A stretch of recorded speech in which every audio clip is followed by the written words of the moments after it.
यी मर्सिडिजहरु चाहिँ यहाँनिर चाहिँ ट्याक्सी हुन्छ है, ट्याक्सी है, ट्याक्सी। आज दाँत निकाल्नु आको,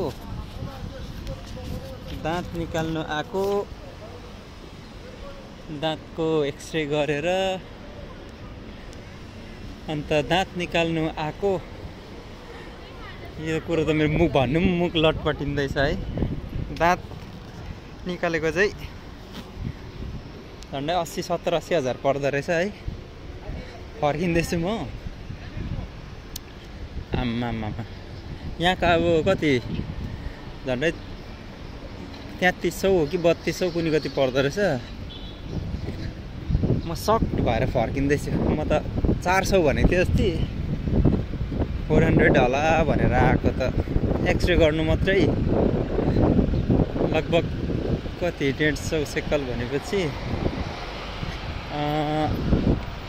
लगभग 3-4 हजार रुपियाँ पऱ्यो भनौँ न। दाँत खोल्नुको लागि त्यत्रो पर्दो रहेछ। र दाँत चाहिँ अब खै के गर्नुपर्ने, प्राइभेटमा जान्छु होला। एकदमै महँगो छ यो टाउको चाहिँ। टाउकोमा हुने हाम्रो अर्ग्यानहरू, दाँत, कान, आँखा है, यिनीहरूको चाहिँ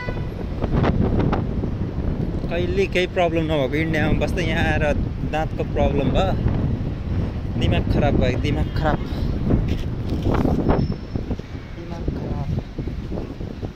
प्राइभेटमा सोध्छु। अब प्राइभेटमा चाहिँ सस्तो होला। एकजना साथीले निकालेको रहेछ, निकाल्नु त एक्सरे हेरेर निकालिदिँदो रहेछ नि यहाँतिर चाहिँ। त मेरो चाहिँ एक्सरे हेरेर चाहिँ त्यति भन्यो। अब प्राइभेटमा कति भन्छ हेर्नु।